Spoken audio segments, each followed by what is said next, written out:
Welcome to the Freebirth podcast, a supportive space for people who are learning, exploring, and celebrating their autonomous choices in childbirth. Together, we'll unpack truths, share personal stories, and claim our ability to birth freely and intuitively. Here's your host, Emily Saldea.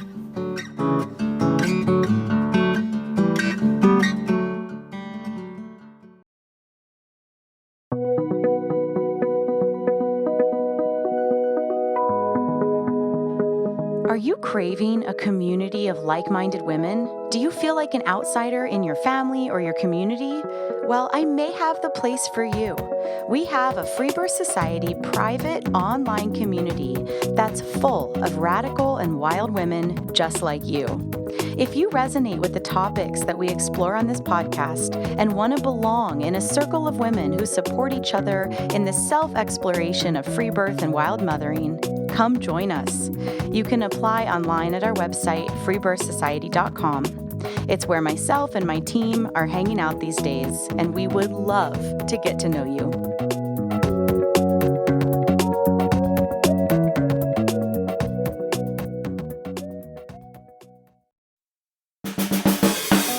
We are closing out season 2 with the final episode of following Kim and her free birth journey, bringing us to today's episode, her free birth and 4th trimester. Be sure to go back and listen to the previous 3 episodes that follow her wild pregnancy and preparation for her upcoming free birth, which includes her challenges with hyperemesis and the many lessons conscious conception, pregnancy outside the system, and impending labor taught her.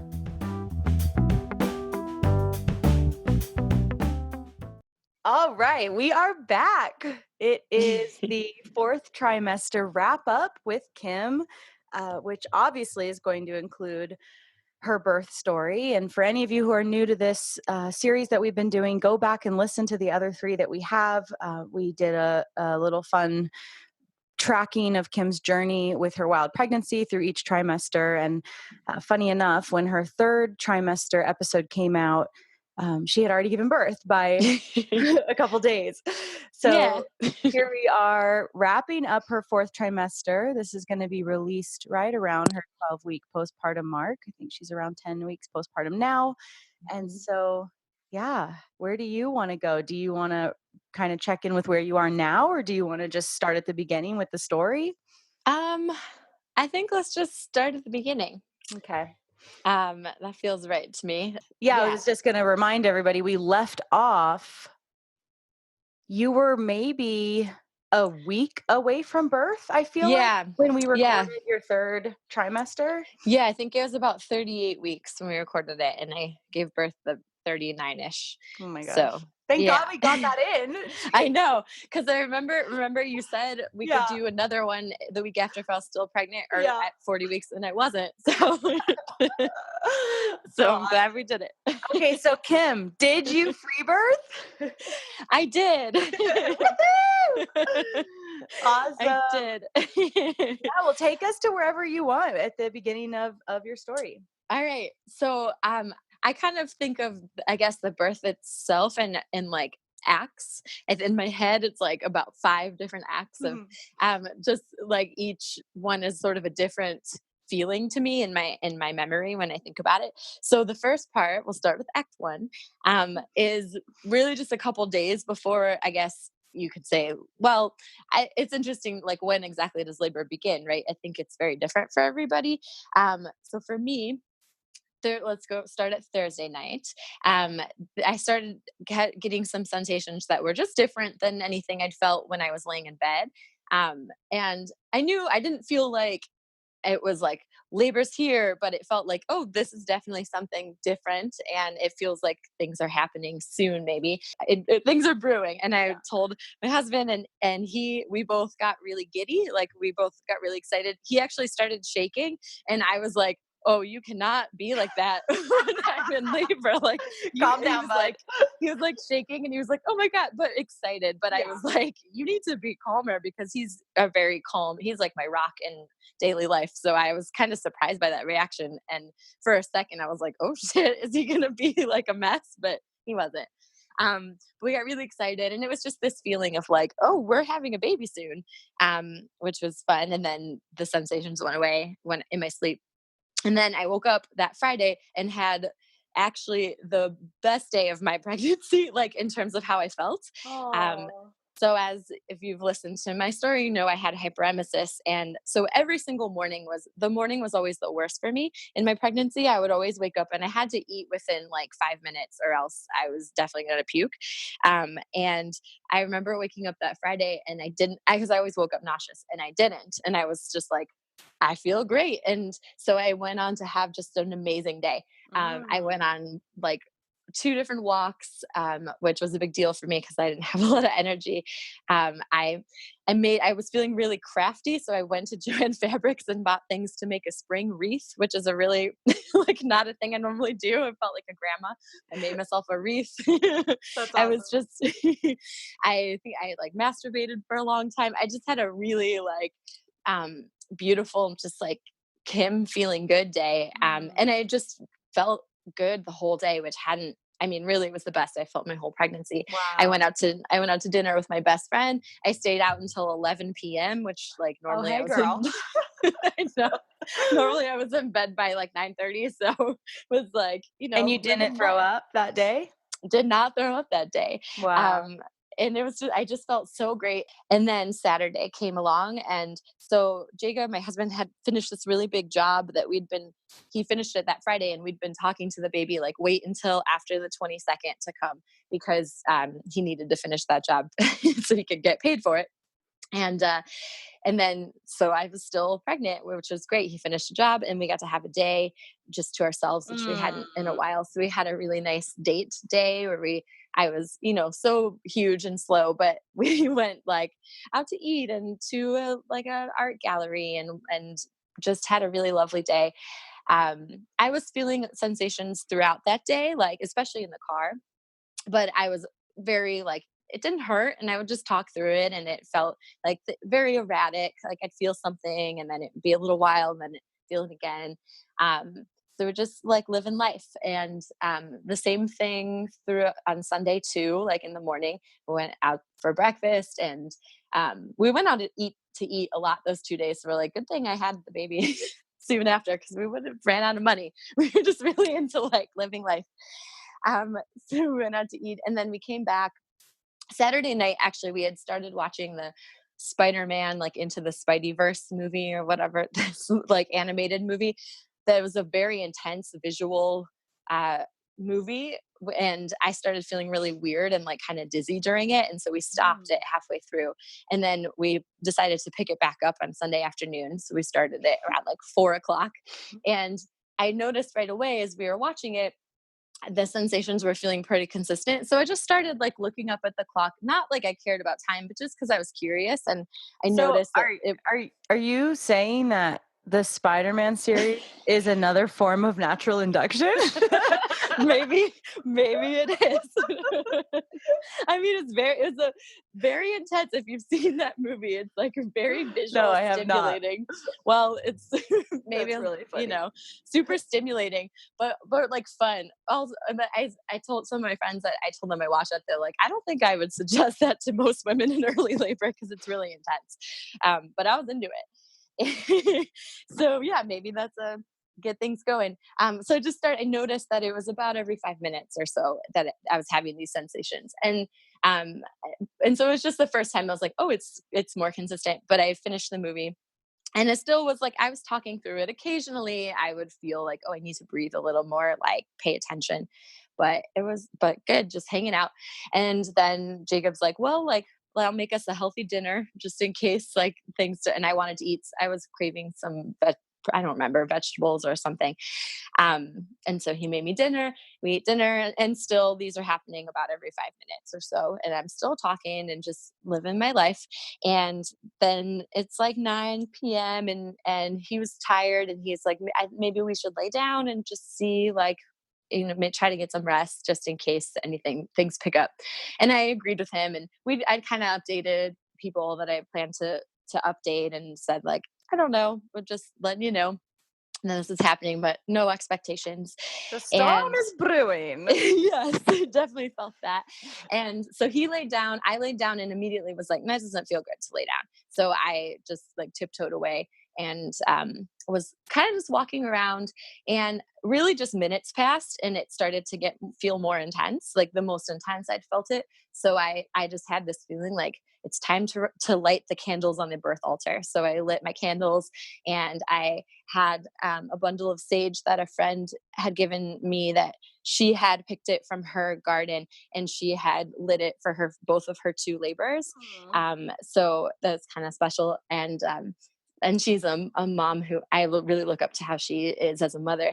So I took that and I smudged every room in the house and outside a little bit. And then I was about to start like I had battery operated candles that I was like, I want my candles up. So I was about to start putting them around the room when I had got a wave that like really took my breath away. And I was just like, nope, I need Jacob. So I went back into the room, woke him up, got on all fours, and was like, things are happening. And then from that point on, I just started moaning. and it was basically like from the moment I woke him up, I feel like I stepped onto like a speeding train. So this is act 2 for me. Like that was a big shift. It was just like all of a sudden it was like every 2 minutes or so, and I was just like, my eyes were closed, I entered this other zone.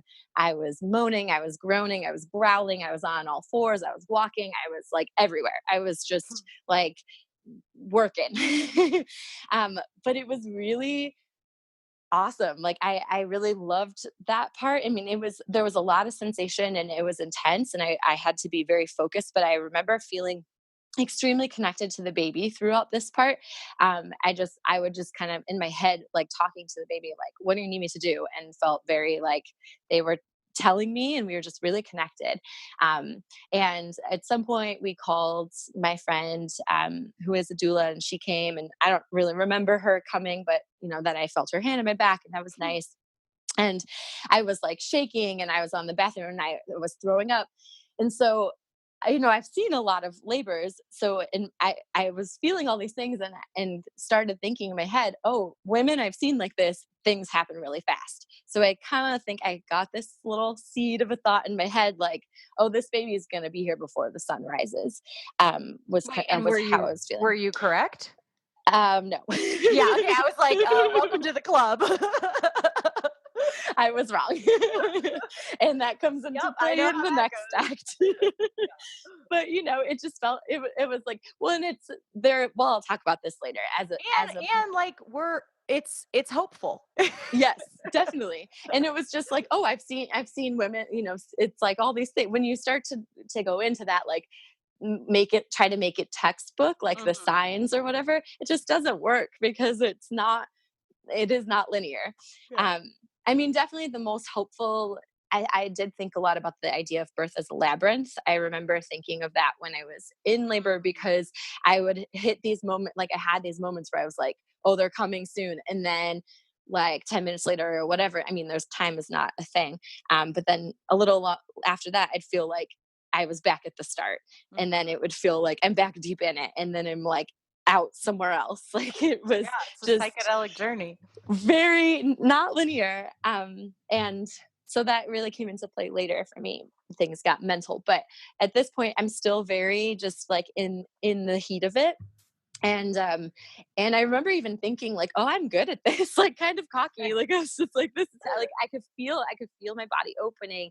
I could feel like things just happening, and I was like making out with my husband. I did not use my vibrator as I talked about wanting to do. It didn't happen. Well, and you are good at this, and it sounds like birth hadn't decimated you yet. It had not decimated me yet, and that will happen later. But we're like making out, and someone else lit the candles. The candles were lit. I wanted the tub set up, so I asked for that at one point. And I remember I got in the shower, and one of my friends was holding water on my back, and then Jacob came in and was like, we ran out of hot water, probably because I was also using it. And I got really sad because I was like, oh, that means no tub. And then I started to cry, and I was like because I was really convinced like I'm gonna get in this tub and have this baby. And then I that was the first time I cried and was like, oh no, like everything's messed up. Everything's my, ruined. my vision. And then I guess Jacob and one of my friends started boiling. We have this huge pot for brewing beer that a friend who was a brewer gave us, like a 5-gallon pot, and they started boiling water, and they ended up boiling water all night. You know, it wouldn't be a home birth if that wasn't happening. I know. And we were really expecting like a super high gas and water bill because it was like 12 hours of boiling water, but it was okay. So I didn't, and all of this was just happening, you know, in the background, because I had made it really clear with everyone that I had talked to about being at my birth that they were not to talk to me unless I talked to them or if I asked for something. But I didn't really want any kind of like earth chatter. I wish no one would talk to me unless I talk to them first. In If general, just if in my only life. if only you could just have that boundary all the time. That is a fantasy. But I will, to give them credit, they were awesome the whole time at that. And everyone, you know, when they came, the best way I would describe everyone at my birth was blurry.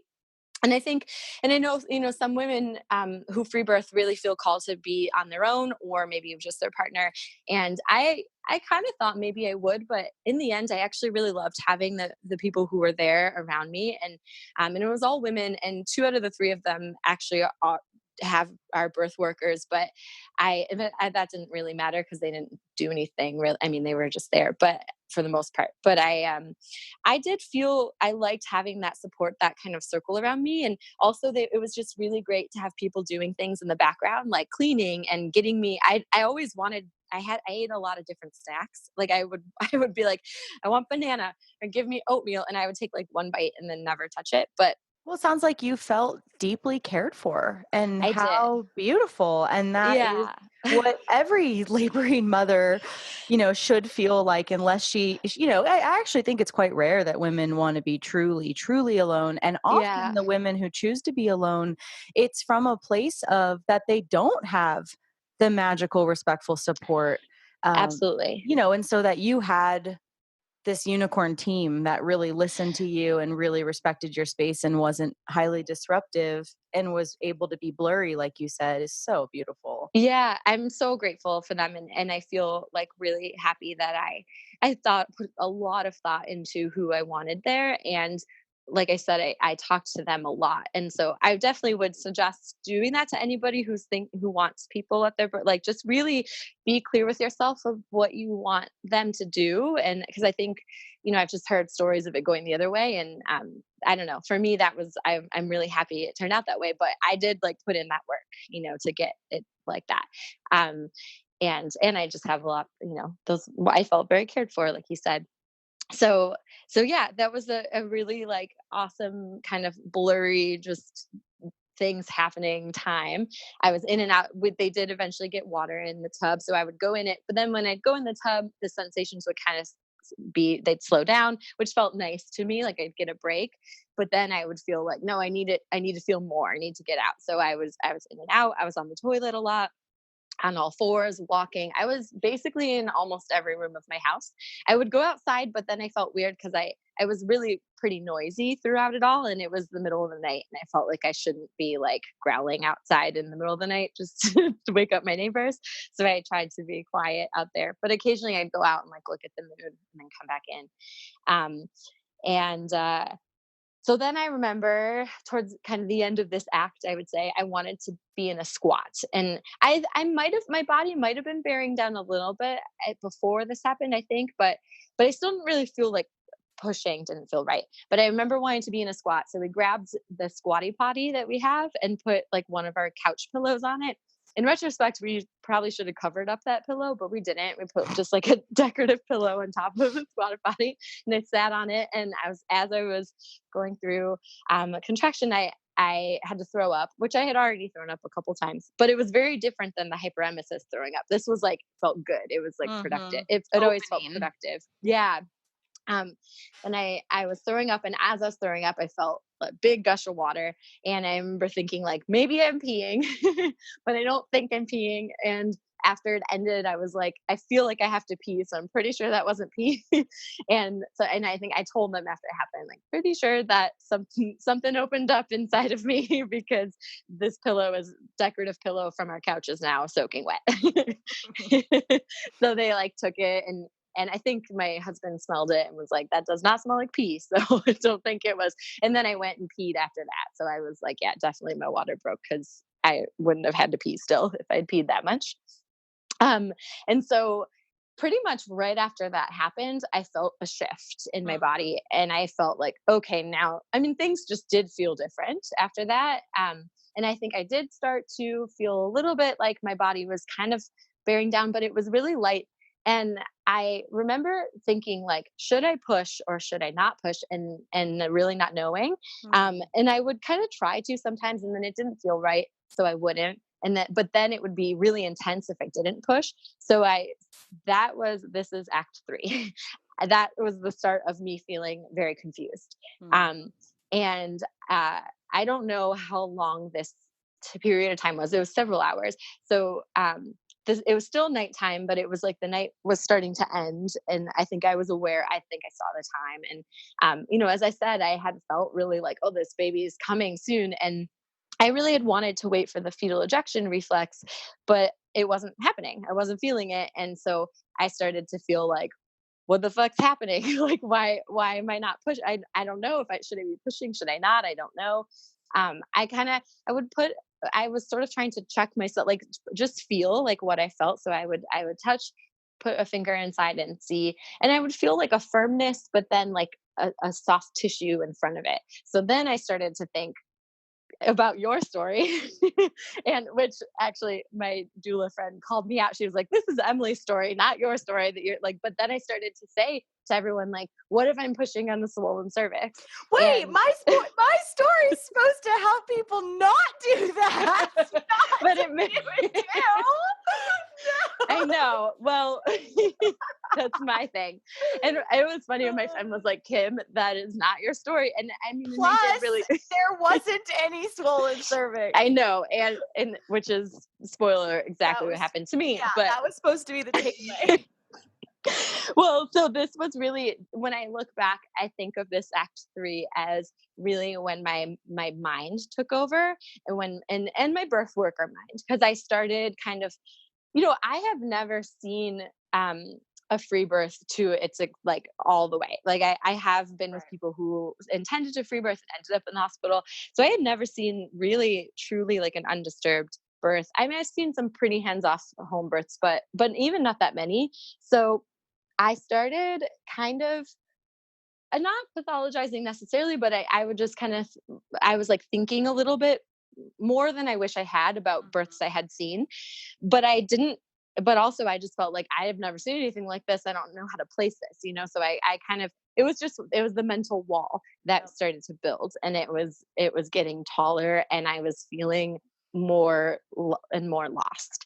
I started to feel like a ship lost at sea, and I just like didn't know which way is north and which way is south. And that connection to my baby that I felt that I really had previously, it went away, and I didn't feel like anything was wrong with them. I never, throughout the whole labor, never at any point did I actually think anything was wrong. It was more, I just kind of was it stuck in my head. God. I so relate. Yeah. But I never felt fear. I never felt like something's wrong with my baby, like nothing of that sort whatsoever. But I just felt disconnected, like I felt lost. And so I feel like it was around 5:30 in the morning. I was like, you know what? I want to call my friend who's a student midwife and have her come and check me, because I had that story in my head that I'm pushing on a swollen cervix. And I was the like, one that had come over with the Doppler. yeah, when I had asked her to. And she was very, she's not a licensed midwife. And she's just a student, but also she's a friend of mine. And so I really trust her as a person. Like, I mean, she was definitely not going to do anything I didn't want her to do. And it was very, and we had talked a lot about like if I would call her, and she'd kind of joked that if I called her, it'd probably be because I was like about in transition or whatever, like about to have a baby. But so I decided, I didn't call her, but one of my friends did. And she came, I think, a couple hours later because she lives far away, and which was fine. I was still just doing my thing, but feeling, yeah, really like pushing and then not pushing and feeling a lot of intense, I guess, I don't know if pain's the right word, but intensity in my lower abdomen. And it felt to me like the baby's shoulders were really pushing into my abdomen. And so I would kind of hold it and push it back. That just felt intuitively good. But it was like, that was a really intense feeling. I didn't like it. I was just kind of like, get out of there. like, don't do that. It hurts me. I don't like it. And so when my friend walked in, I was in the tub and she walked in and saw me, and I remember looking up and crying and being like, I don't know what to do. And that's what I said. And I said, like, I don't know what I'm doing. And I think she kind of laughed and was like, you're having a baby. And I asked, like, I don't know anyone in the room. I remember saying, like, what day is it? The sun had risen at this point. It was like 9 a.m. And I think I said, what day is it? What's the date? And they told me. And I was like, am I going to have a baby today? Or do you think it'll be today? Because again, I was thinking about you in 3 days. And I was like, holy shit, if this is for 3 days, I can't do it. Like, this is because it was such an intense night. And I was like, I don't think that I can do 3 days at that point. And they laughed, and one of my friends was like, yeah, like definitely today. And yeah, I just again felt really lost. So I asked my friend, and she didn't even say anything about checking me when she walked in. She just kind of like came and sat down and was like in the background. And I was like, hey, check me, please. So I like kind of made her. I was very in control, which was exactly what I wanted. So we went in to my room because that's where I wanted to go. And I was interested in what a cervical check would feel like because I've never had one, and I thought it would hurt, and it didn't feel like anything, but I was fully open. So maybe that's why. And she was like, yep, like fully open. And basically just the baby was up high still. Part But of why it didn't hurt was you wanted it. yes. You were in your bedroom. You were Yeah. with someone you trusted. I mean, Yeah. And she there's was so like, many components to why that. obviously there were a lot of reasons, and she was very slow, and she was talking through, Right. and she used lube, and she used my lube. That was actually, it was very like, yeah, it was really very different obviously than most of the cervical checks that happen, and extremely consensual, and I was running the show. And I don't remember really what she said to me, but it was clear to me like the baby's just high up. um and in retrospect, when I tell people about my birth, the way that I kind of explain this period of what was happening, I'm like, well, my son is an Aries. I'm an Aries sun, and so is my child. And I was like, well, it was just two Aries, like two rams trying to work together. My body was like, let's do this, open, ready to go. And my baby was like, no, I'm not yet. And that's kind of how it felt to me, like for several hours, that it was just kind of like rams butting heads, like it was just not happening. So when she told you your cervix was complete and there was no swelling, That what happens in your energy field after that? Well, I think I honestly knew that, but it was like nice to be okay, cool, great, like nothing, I can keep going. But I still felt like, because it was like it was just like, oh, the baby's up high.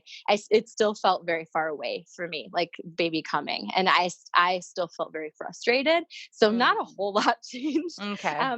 And I mean, I think it was helpful. It was helpful to know like that it released that story that I had in my head, that I Right. was pushing on a swollen cervix. So that was great. Like that was gone.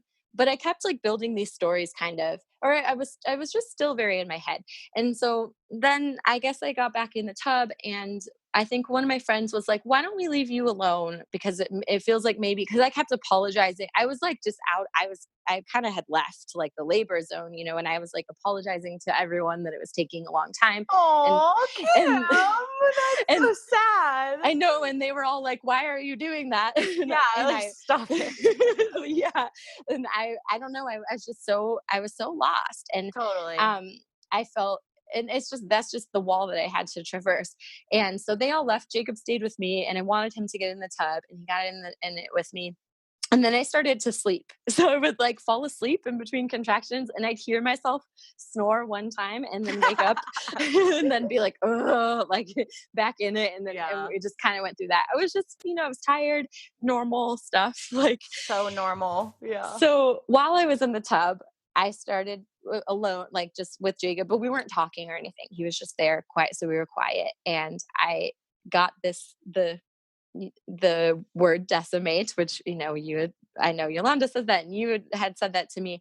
And I started to think about it like, I got to let this decimate me. So I remember very viscerally that moment of being in the tub with my arms splayed out and laying back and just feeling like, fuck it, like break me the fuck open. Like, I think that's what I said in my head. I was like, this has to end. Like, I want to be done. And that's really what the motivation was. I was just like, I want to be done and I want this baby out of me.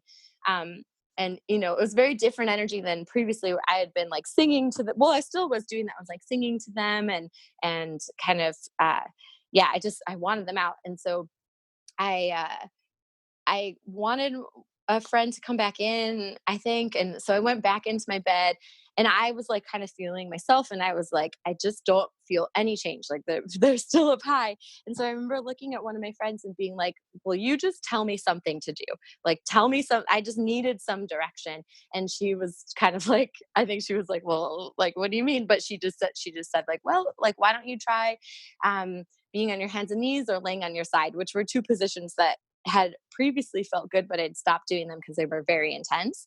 And I was just kind of like, okay, yes, like those are the ones that are gonna like hurt more. I'm gonna do it. Like I need this to break me open. So I was on my bed and went on all fours, and I started pushing a lot more at this point. And I'm on all fours, and then I was just like, I'm going to my side. And I remember knowing that it was going to be very intense, and I had set in my head, you're going to stay for 4 contractions. I don't know why I did that, but that's what I felt like. I stay for 4 contractions, put a pillow in between my legs. It was very intense. Like, it was definitely the most sensation that I felt throughout my labor. I remember that really well, but I was pushing at the same time, pretty, just really like, oh, like I remember full body grunting, just like, I kind of felt like everything I got, and I started to feel something come out, and I heard Jacob say something like, whoa. And, and then after the 4th one, I flipped over, I stood up, and this is where I felt the most badass. I stood up on my bed, like on my feet, and put my hands on the wall or by the window and just started like roaring into the window. And I think I remember thinking like, I remember looking outside and being like, okay, it's light out. It's okay for me to be this loud. Man, I wish someone had run outside and taken a photo of you from the outside in that window. I know. That would be so amazing. Because I was just like, like, and pushing, and I felt, and I was like, what is this coming out of me? And I guess all my friends had come back. I didn't realize they were all in the corner. And someone said like, oh, it's a piece of the sack. And a piece of the sack, like a perfect teardrop water balloon with fluid in it, was like hanging out of me. And I fucking hated it. Like, I was like tearing at it. It was like, I hate how this feels. Like, get this out of me. And so I was kind of pulling at it, and I remember when my friend saying like, I think I said again, like, when is this over? And one of my friends was like, I think the baby's head is next. Yeah, I think pretty soon. but I was just so considering that you're naked, roaring in the window, pushing. I think I know.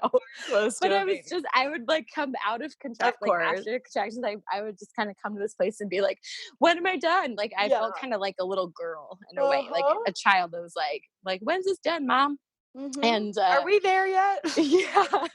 And in retrospect, I feel like that's what my support people were really great for, because I kept saying that, like, and they would be really encouraging and just be like, you're doing it, keep going. And that's all they did, and that's all they needed to do. And then, so while I'm pushing, I remember hearing someone say, Jacob, you should come back. And I was like, what? He's not here? Like, because I had my back. You went to the store. I had my back to everybody, and I was like, what? And I was like, Jacob, I yelled. I was like, where is he? And later he told me his side of the story, that he had realized it was happening soon and he had to pee really bad. And he and he was just kind of like, I have to do it now because once the baby's here, I'm not going to want to pee. So he had run to pee, and he said he's like pushing with all his might, while I was pushing with all my might, like trying to get his pee out. And he heard them call him back in, and because I think maybe the baby was crowning, I don't know, but The most stressful pee of his life. he said he didn't even get it all out. He just was like, came back in. But and that was funny because I was just like, why are you not there? Like, you're the one person I want right there. But so he comes back and he's like kneeling behind me, and while I was standing up, I put a finger inside, and now I felt definitely head, and I felt fingers wiggle, which was really cool. I just felt 3 little fingers like moving, and then I think in that moment I was like, okay, I am almost done. And I remember, where did you feel them wiggle? Just by the head. Like, there was, I think he was like had this? his hand, but I think it got pulled back in because when he came out, just his head came out. But he must have he had his hand by his face, because I could just feel they were definitely fingers, very distinctly, like they wiggled at me, and I remember, I didn't tell anyone I felt that until later, but it felt like a little message to me, like, hey, I'm here, I'm almost here, like, you're doing it. And I really needed it because I kept getting into this space of like, I want to be done. And I remember looking at the flowers in that moment too, and just kind of, and I think I said a little prayer to like nature. I had something that made sense to me at the time of just kind of like, be with me, like give me all my strength. And then I went onto my knees after I felt hit the fingers, and then I just pushed with everything I had, and the head came out, and basically like a push. And I don't think I even realized that's what happened, but I think I said like, what have I done again? And my friend said, the head is out. and and then it didn't feel good to do anything else. So I just waited. And so the head was out, and Jacob was behind me, and I'm just like breathing, and I didn't really hear anything happen. But I was told, and I saw in the video, that Jacob said, "Oh my God, they're so beautiful." And one of my friends said when he said that, so the baby was just like blowing bubbles and hanging out of me, and Jacob's right there looking into their eyes. And my friend who had attended many births said that was the moment that broke her, when he said, "Oh my God, they're so beautiful," because she was just like, I've never seen a partner like say that or feel that about that. And so she said she just started sobbing in that moment. Aww. And that's way nicer than what my husband said. He was like, it has a face, but it does look like a gorilla. my best friend from childhood told me that who was there, that when his head was out, she thought that he looked like a cartoon ghost. Yeah. Oh my God. That was no, she told me that like right after, like once things kind of settled, she was like, it was so cool. She loved it. She was like, it looked like a cartoon ghost hanging out of you. It was really cool. I was like, cool. I'm glad that's how you felt. So we waited, and I didn't know at the time how much time passed, but later I was told it was about 2 minutes. And then his body just flopped out. I didn't even push. It just kind of flopped out, and Jacob grabbed him, and then put him like under my knee, and I kind of turned around and grabbed him right away. And I think I sat down. Well, I think maybe the first thing I said was, "Oh, you have a penis," because I remember seeing as he was being put under my legs that he had a penis, and that was how the genitalia was announced, because no one else had seen it, I guess. So just by me saying, "You have a penis." And then it was, as soon as he's out, I was just like, "Hello, baby. Hello. Hi, you're here." Like, it was just like everything else was gone. And I was suddenly like a child meeting their best friend. And was like, and I didn't cry. But I remember looking up as I was like, kissing him and looking at him and talking to him. And I saw everybody in the room was sobbing. And I think I said, like, "You're all crying and I'm not crying." And I just felt I was in a very different place. I felt kind of high, but in a really good way. And I'm just like, but it was funny to me that they were all crying, but I liked it. And then the other thing I said that I remember saying clearly was, "Oh, you look like your daddy." And I was like, "You look nothing." Yeah. No, and I think I said, like, "You don't look anything like me," and I did all that work. And he still doesn't look a lot like me, but that's okay. He's got time. He's only 10 weeks old. Yeah, it'll change. But and then I had asked everyone to be quiet, so they were crying, but they were crying silently in the corner, and I had Jacob come. I was like, "Do you want to?" I also remember saying like, "Do you want to touch him and kiss him?" And so he came over, and we're just both like touching him and kissing him, and he's like crying and moving around and coughing and looking great. And I think I occasionally would look up and be like, "Everything cool?" And my friends were like, "Yeah, looks great." And I was like, "Okay." And then back, which was just kind, I just kind of needed that from like an outside Totally. perspective. Like, I does did he the look same good? thing. Yeah, Yeah. exactly. Which is funny that I asked because they're just like in the corner and they're And what are they like, looking at? Like, yes, yeah. this seems fine. But all I needed was to hear like, "Yep, looks great." And I was like, Totally. "Cool, great, thanks." And so back at it. And then they helped me kind of get situated into a more comfortable position and put him on my chest and try to get him to latch on. He didn't latch on immediately. It took a little bit more time, but he eventually did. And then the placenta, I just kind of felt when it was time for it to come out. And one of my friends like grabbed a bucket and I asked her to kind of grab it. And I just kind of pushed and it came out and she like grabbed it. And I think I touched it. I feel like I remember looking at it a little bit, and then we just kept it in the bowl. And then once the placenta was out, everybody left the room. I think the placenta came out after like 10 minutes. It was pretty Hmm. fast, maybe 15. It wasn't that long though. We're still in very much in the initial flow of like just, you're here. And then they all left the room and we were alone and with him and just kind of hung out, and we called our families, did a brief FaceTime to just be like, "Here's the baby. Okay, bye."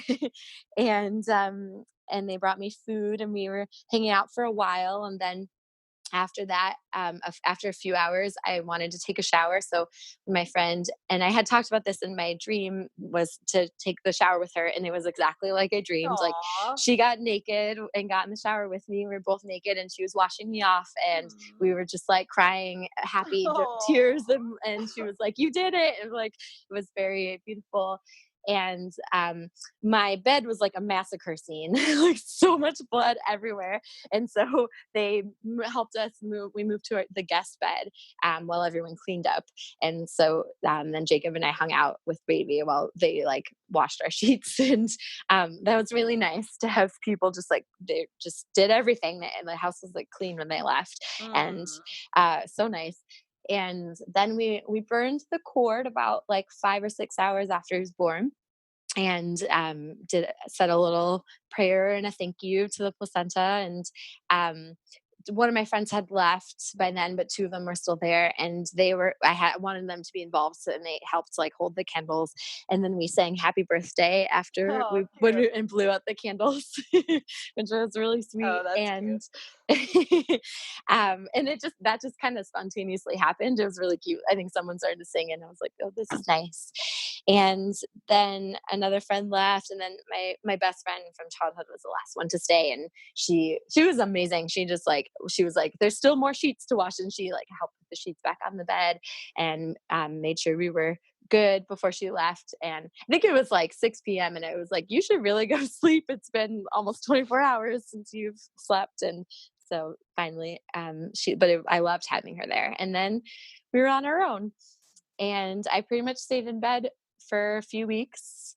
So moving on to my postpartum, the first 5 days was just us. We didn't want any family to come we just we were going to kind of decide what felt right to us, and 5 days felt good. So we had occasional visitor, like friends that would come and bring us food, but no one really stayed that long. My birthday was 3 days after my son was born. Aw. And so my best friend came and brought me dinner. I chose some dinner I wanted, and that was kind of nice. And so the initial days, I remember feeling like, like whoa, intense. More pain. Well, not pain. Yeah, pain. I guess my vagina felt crazy. Like it felt every time I laughed and coughed, I Oh, felt yeah. like things are gonna like fall out of me. Mhm.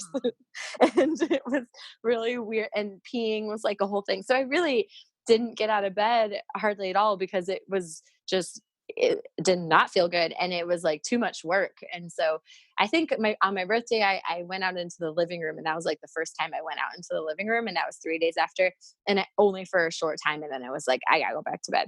Yeah. So that felt right. Really just stayed in bed. After 5 days, my parents came, and they were really wonderful help. My mom loves to clean. She's like it's like a hobby for her. So she just like got right and cook. So which is really ideal, like postpartum Oh my support. God, can I have her come to my house next time? She like anytime she goes into anyone, and she doesn't do it in like a mean way. Like she's definitely not judgmental. It's just that she likes to do it. So she'll just start doing it. It's great. She was just here last week. My house is so clean right now. And so yeah, they took care of us, and Jacob was around for the whole first 4 weeks. He left maybe a handful of times to do a few things, but mostly he was around, not really working, which was really nice. My parents were here, and then his sister came, and then his parents came. So the first 4 weeks, we had pretty much most of the days we had someone here that was cooking for us and cleaning and just doing the dishes and laundry. And Mhm. so we didn't really have to do that. Good. And then after about 4 weeks or so, I kind of wanted to start doing some of that. So I started to a little bit when it felt like I kind of did feel a little stir crazy after 4 weeks. And then at week 5, we had the Freebirth Society gathering at my house, which was awesome. And I felt really great in the moment. And then the next day I was like, oh, I pushed it a little too hard. Oh, really? I I thought he didn't was tell you 6 that. weeks when we did that.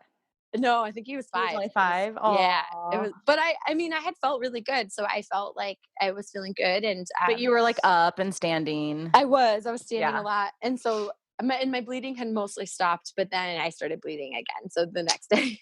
Bummer. But it was my fault. I, like, could have been sending more than I was, but I was so excited to, like, talk to everybody, and Yeah. it was a really nice gathering, so I have no regrets. But then it kinda hit it was like another bump, a little Mm, bump in my yeah. postpartum where it was like, "Hey, you have pushed it a bit too much," which has happened a few times throughout Mhm. these. Like, I have since exercised a few times, like, gone on some bigger hikes and done yoga, and, um, a couple of those times I had a little spotting. So I just kind of try to listen to my body when I notice that. It's like, oh, you're still not fully healed. And And you which don't I'll, know till you know, right? Like, yeah. it's not like you were standing at the gathering being like, "I don't wanna be standing," or doing No. yoga, like, yeah, it's a weird postpartum healing is a weird thing. It is weird, and I had some frustration around it. Like I really wanted to be healed. So I didn't say this yet, but basically the second he was out of me, my hyperemesis was gone. Like Right. I immediately felt really good. I actually in the first 2 days was like I felt amazing because of all the hormones. I mean, even though peeing was hard and pooping was scary, and so my vagina felt like it was going to fall out every time I laughed, and my Other than pelvic all floor. that. Other than all that, I felt great. I felt like better Yeah, better than totally. I had. But that just shows you like how shitty the hyperemesis was, because if like newly postpartum body felt better to me than my pregnant body, is like when I think about that, I'm just like, oh yeah, it was fucking rough. But I am so grateful. Like everything about the birth felt very liberating after that pregnancy, because I was felt so debilitated and Mhm. not like myself during pregnancy. And so as soon as the baby was out of me, it was like I came back into myself. And actually my best friend, I think when she came for my birthday, she said to me like, I didn't really realize how not you were until like I see that you're back now. I mean, it's what people say about, like, chronic pain, Yeah. like, you Yeah. become a different person when you're having to navigate a chronic physical, uncomfortable to painful condition. It totally makes Yeah. sense. It did actually make me really think about my privilege. I actually did think a lot about people with chronic pain, and Yeah, really like checked my privilege around that, because it was like when your whole day becomes like about working around your condition. And that's what it really was with hyperemesis, was like totally. I had to plan my whole, I always had to have food on me. There were all these little tricks and things that I Mhm. had come up with, like how I could kind of cope with it and get through the day. And I'm able bodied and I have that privilege, and I've never really had an experience like that. So it was really, that was very humbling and eye-opening around that. And I still feel like I have a lot to learn around that, but it did open a door for me that I was like, oh shit, if not, I need to think about this more. Because it's really how it felt.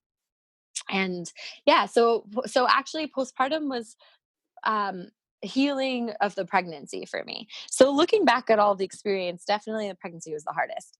Um, I said this many times to Jacob and I still feel it. I would give birth 50 times in a row if it meant not being pregnant. Like the birth was way easier than the pregnancy. And when I had to go to the hospital for fluids that time in my second trimester, I remember when we were going, and it was just, I felt like I was dying when we were going in the car to the hospital. I remember saying, birth is definitely going to be easier than this. I can confirm it was. That experience was so much worse. Well, and it's so intense because you can't get out of it. Yeah. You just have to freaking deal. You can't opt out, which is the same theme with birth, obviously. It's like, it doesn't really matter. You kind of have to just go through it and deal with it as best you can. Yeah, but that's going to end at some point. Right. Even when I felt the most lost and I was like, when is this over? When is this over? A part of me still knew like it was going to end. Of course. And I never felt like I needed any, like I said, I never felt like I needed any outside help or anything. I knew that it was all me and I knew that I had to do it, but I also had to go through those parts of like questioning myself and being like, I would say things I definitely said during the parts where I was really challenging, like, I can't do this, or like, I totally get why people have epidurals. Like, I definitely said things like that. And I do feel that, like, and that was true for me, but I also had to push through it. And then I was so proud of myself that I did. And, that feeling is truly like, nothing else, like just getting through it and then seeing your baby and being like, I fucking did that myself. Nobody told me, no one managed me, no one told me what to do, nothing happened to me. I've been doing a few other like moms groups and connecting with other moms, which feels really good to me to do in postpartum and kind of in various places.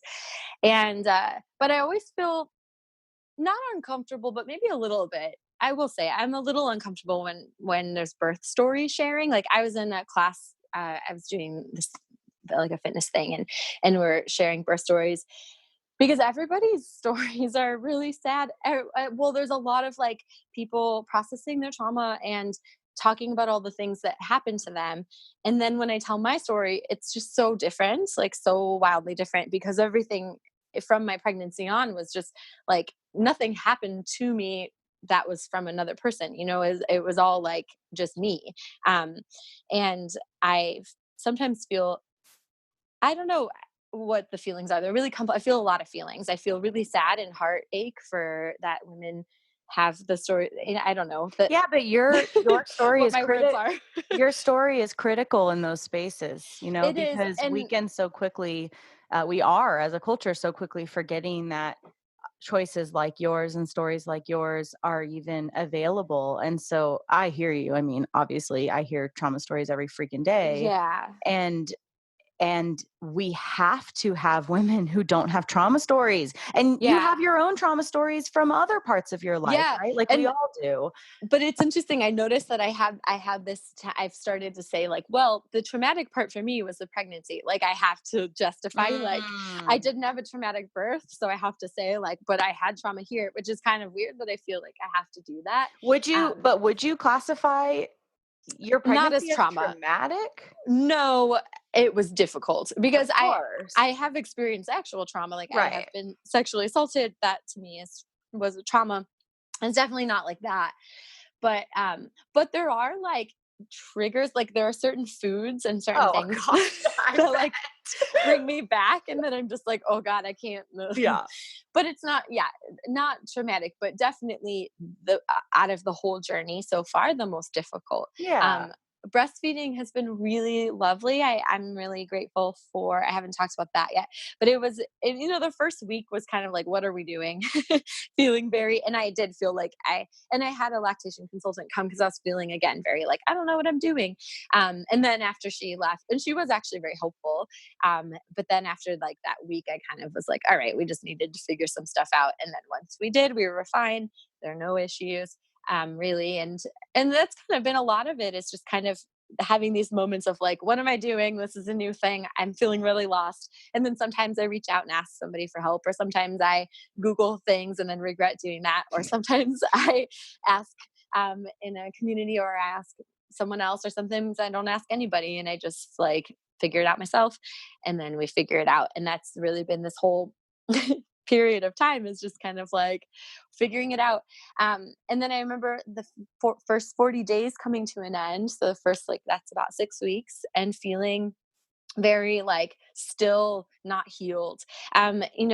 I know that's like the number that women are given, like, all right, you can go have sex and exercise and do all these things. And I wasn't ready for any of that at all Yeah. at week 6.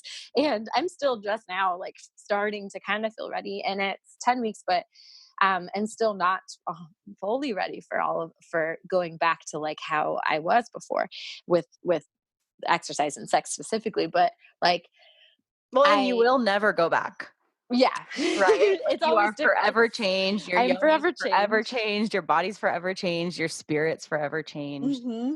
Yeah, there's no I guess going by go back, I mean like in consistency, or like, back. or in doing it as many times as I did before, like, Yeah. especially with exercise. But yeah, in 6 weeks, I still felt really fuzzy. And even though like I would describe my postpartum as really quite joyful, and I had a lot of support and pretty smooth overall. I had my breakdowns, of course. I cried over things and had a lot of hormonal sweeps and challenges, but overall it was a really like lovely fun time. There was a lot of fun times to it.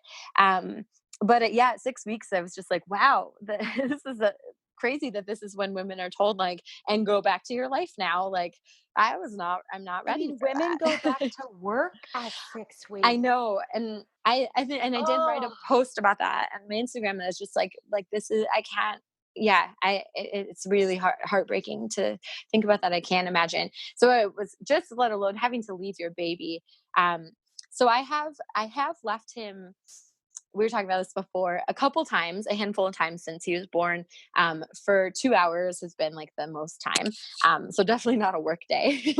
But in each time it's been for like, I had to go to the dentist, and I went to take a yoga class, which felt really good. And I'm glad I did it. Or I went to the grocery store by myself one time because I wanted to.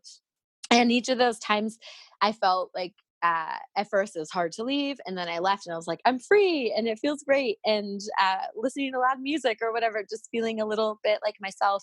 And then right at the 2 hour mark, I'm like, totally. I gotta go back to him. Ah!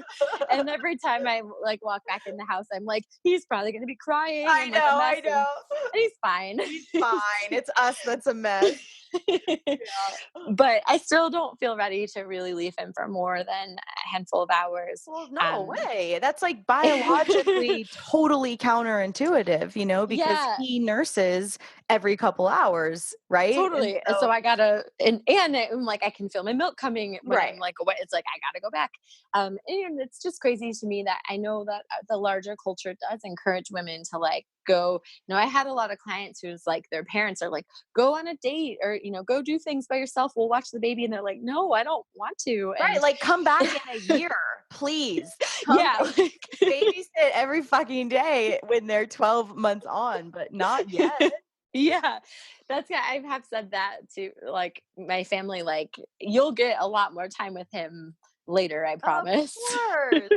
Like, there's definitely going to be a day when I'm like, can you please take him? I need like a lot more time to Of myself. But course. He's a newborn.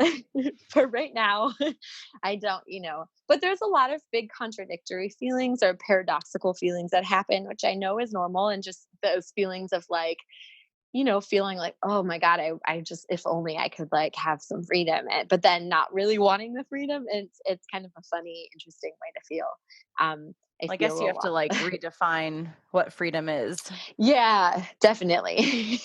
And we find our little systems that work for us. And like sometimes Jacob he stays up later than me anyways. He's more of a night owl. So there's been times where he'll hold him in the couch, like he'll be asleep and he'll hold him, and while I sleep by myself for an hour or two, and that is really great. And then I like we co-sleep, so it's nice to just like pull the covers up to my chin. Yeah, So, like, right. when the baby's on the bed, I'm like I love to do that, even just if it's like 5 minutes, or just like huddle in there, or I like spread out like a big X. I know. And that's kind of where I'm at now at 10 weeks, like feeling that like I guess our normal is our things have kind of settled, and I'm feeling like into our new normal. And I overall really love it. And there are definitely times where I feel lonely, are definitely times when I feel a little lost still, or like I'm just figuring things out. But overall, I couldn't be happier being his mama. I named him River Ramon. And I love being River's mom. It's really just the greatest. He's so beautiful, and just an amazing little creature. And you did it.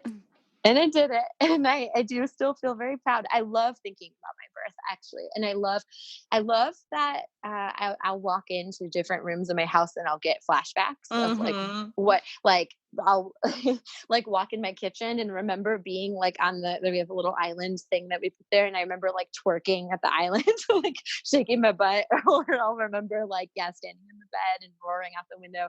And it's so beautiful to have those moments, and those memories. And I'm just so profoundly grateful that I had that I made this choice, that I had, my life took me in this direction, and that I was able to, and that it felt perfectly free to me, because the whole time I was making my decisions and I was autonomous, and that was all I wanted. And no, I don't have any regrets about wanting to be checked or the Doppler or any of that stuff. It's like, because I wanted it. And that's the whole point, is that I chose to free birth because I wanted to have the birth that I wanted. And I wanted to feel like I was in control the whole time of my body. Right.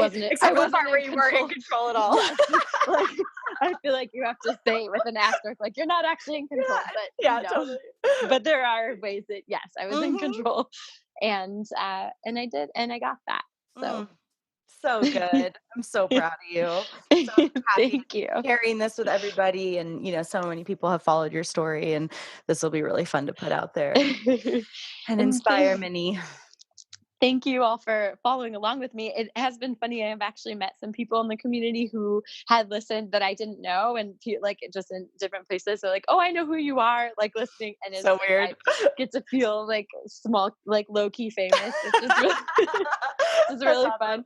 But it's funny because I sometimes forget that I even did this, and so people will be like, "Oh yeah, I know your story," and I'm like, how do you know?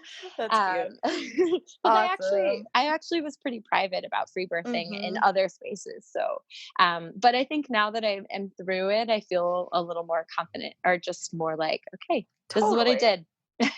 Totally. That makes perfect sense. So yeah, thanks for following along.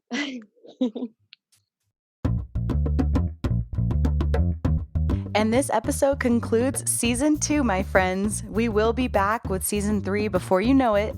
If you love this podcast, leave it a review on iTunes, join our private community, join our mailing list, buy our course, come to our retreats. You can find out all about the awesome stuff Freebirth Society is offering on our website, freebirthsociety.com. Until next season, thanks for listening.